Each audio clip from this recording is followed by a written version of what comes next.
आदाब। State line में आप सभी लोगों का स्वागत है। आज हम गांव की बात में आपकी मुलाकात चेयरमैन गुन्ना से करवाएंगे और उनसे जानने की कोशिश करेंगे कि कोविड-19 में किस तरह से उन्होंने काम अपने ब्लॉक का किया है और किस तरह वो इस कोविड-19 में लोगों तक पहुँचे, कैसे उन्होंने लोगों की मुसीबतों को जो है हल किया। आपका नाम? जी, सरशाद नटनू, ब्लॉक डेवलपमेंट काउंसिल चेयरपर्सन गुन्ना। सरशाद नटनू जी, लॉकडाउन में जहां एक तरफ पूरी दुनिया जो है वो कोरोना से जो है वो पीड़ित है, वहाँ हमारा हिंदुस्तान भी जो है वो कोरोना से जो है वो पीड़ित है। इस लॉकडाउन में आपने कैसे जो है अपने लोगों तक पहुंचने की कोशिश की, कैसे आप अपने लोगों तक पहुंचे, कैसे आपने इस लॉकडाउन में जो है वो काम किया? देखें जी, सबसे पहले मैं पूरे ब्लॉक गुंद्रा की आवाम का मशकूर व ममनून हूँ, जिन्होंने मेरी हर बात को माना। जब मैंने उनको इंस्ट्रक्ट किया कि लॉकडाउन का पालन किस तरीके से करना है, जो भी एडमिनिस्ट्रेशन की तरफ से गाइडलाइन आई या भारतीय सरकार या जम्मू कश्मीर यूटी सरकार से आई, तो उस पर लोगों ने बड़ा साथ दिया। उनका शुक्रिया अदा करता हूँ और साथ साथ मैं एडमिनिस्ट्रेशन का भी शुक्रिया किसी हद तक करता हूँ कि जहाँ तक तहसीलदार जितने भी हैं, आप अगर डिस्ट्रिक्ट की बात करेंगे तो इस कोविड-19 में आपने भी देखा होगा, मैंने भी देखा कि जितने भी तहसीलदार हजरात थे तो उन्होंने बहुत अच्छा काम किया। रात दिन मेहनत करके पुलिस के साथ कोऑर्डिनेट करके अभी तक जो हमारा, अगर पूरा ज़िले की ही बात करेंगे कि बचा हुआ है कोविड-19 से, गालबन एक अमवात हुई है यहाँ पे, तो पुलिस और तहसीलदार जितने भी तहसीलदार इसमें काम कर रहे थे उन्होंने बहुत अच्छा काम किया। एडमिनिस्ट्रेशन की जहाँ तक बात है, एडमिनिस्ट्रेशन भी जो है लॉकडाउन में जो है वो काफ़ी काम कर रही है। अगर हम एडमिनिस्ट्रेशन को कोरोना वॉरियर कहें तो शायद बेजाना होगा। एडमिनिस्ट्रेशन का कितना कंट्रीब्यूशन आपके साथ रहा और एडमिनिस्ट्रेशन कैसे आपके साथ जो है इस लॉकडाउन में काम कर रही है? देखिए, मैंने आपको यही बताया कि एडमिनिस्ट्रेशन का भी रोल रहा, बड़ा इम्पोर्टेंट रोल रहा। पहले तो डीसी साहब ने, मैं अपनी बात करूं कि मैंने जब शायद 22 मार्च को लॉकडाउन शुरू हुआ था तो मुझे उन्होंने पास जो है इशू किया था। उसके साथ साथ तहसीलदार मेरे साथ, एडमिनिस्ट्रेटर दो थे, एक तो नोडल ऑफिसर थे, एक तहसीलदार फर्स्ट क्लास मजिस्ट्रेट माला, उन्हीं के पास गुन्ना का भी चार्ज था, मेरे बीडीओ थे, ब्लॉक डेवलपमेंट ऑफिसर। बड़े सब लोगों ने मिलजुल के, चाहे टीएसओ है हो, चाहे हमारे जेडीओ साहब हों, तो सब लोगों ने मिल के ही काम किया इस कोविड-19 को फेस करने के लिए। सरशाद जी, आपका इलाका जो है वो एक रिमोट एरिया है, बहुत पीछे डोडा से पड़ता है।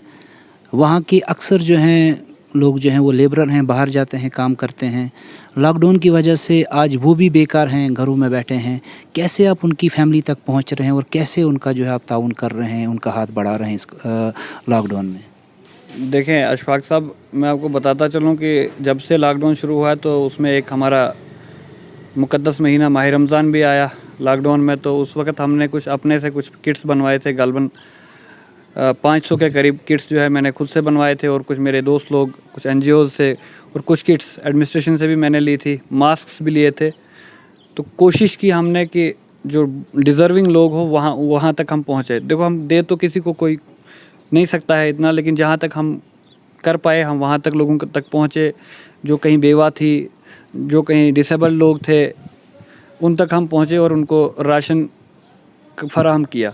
और मास्क जो है हमने पूरे ब्लॉक में डिस्ट्रीब्यूट किए। जो 10,000 के करीब मैंने अपने मास्क बनवाए थे, उसके बाद 25 से 30,000 एडमिनिस्ट्रेशन ने मास्क दिए, वो थ्रू फूड टीएसओ गया, और वो जितने भी हमारे डीलर हैं उन लोगों ने सप्लाई किया, और जो मैंने खुद से बनवाए थे वो मैंने खुद दिए। सरशाद जी, ये जो गवर्नमेंट ने वो 100 दिन का वो रोज़गार रखा है अनएम्प्लॉयड के लिए, जो बेरोज़गार हैं, जिनकी रोज़गार जो आज बंद है, जो काम की वजह से घरों में बैठे हैं, तो क्या उन लोगों को वो सुविधा मिल रही है? मनरेगा हो, नरेगा हो या 14 FC हो, क्या ये स्कीमें जो है आपके लोगों तक पहुंच रही हैं? क्या वो इनका लाभ उठा रहे हैं? देखें, बहुत बड़ा इशू उठाया आपने कि मनरेगा जो स्कीम है उसका पैसा जो लेबरर्स का है, जिसे हम लेबर कंपोनेंट कहते हैं, वो तो फ़िलहाल आ रहा है, समस्या जो है वो मेरी परसों आपको पता होगा लेफ्टिनेंट गवर्नर साहब से मुलाकात भी हुई मेरी इस मुद्दे पे कि हमारा सबसे बड़ा इशू जो लेबरर्स का है वो 16, 17, 17, 18 और 18, 19 फाइनेंशियल ईयर्स की बात कर रहा हूँ। मटेरियल कंपोनेंट सारा का सारा बकाया है, जिसकी वजह से हमारा जो जिसे वेंडर कहा जाता है, हमारे वेंडर लोग सारे परेशान हैं, उनका पैसा फंसा हुआ है। ये रोज़मर्रा वो लोग हमारे पास आते हैं कि पैसे के लिए रो रहे हैं, लेकिन जो लेबर कंपोनेंट है वो इस साल जो है हमारा पूरा आया। जितनी भी हमारी लेबर पेमेंट थी वो हमने सारी कर दी हुई है। उसके अलावा आपके ब्लॉक में कोई ऐसी कोई प्रॉब्लम जो अभी आपकी हल नहीं हुई है, या कोई ऐसी मजबूरी या कोई ऐसी फैमिली जिसकी कोई प्रॉब्लम जो है वो आप थ्रू मीडिया जो है लोगों तक पहुंचाना चाहते हैं?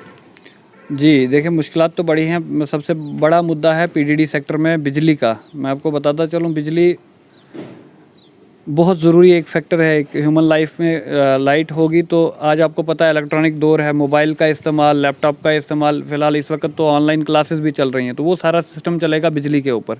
तो हमारा बिजली का जो स्ट्रक्चर है पिछले 70-72 साल से बिल्कुल तबाह बिगड़ा हुआ है। एक सौभाग्य के नाम पे गवर्नमेंट ने स्कीम भी निकाली थी, बदकिस्मती में उसमें भी ब्लॉक गुंदरा पीछे रहा। हमारी जो लाइन है इस बारे में भी मेरी कमिश्नर तक बात हुई है। मैं हर दरवाज़ा मैंने खटखटाया है। आज मुझे मीडिया के ऊपर आके ये बात करनी पड़ी कि जीआई वायर हमारे पास, ओल्ड जीआई वायर जो पुराने ज़माने में वो जीआई वायर होती थी, वो अभी तक हमारे पास लगी हुई है।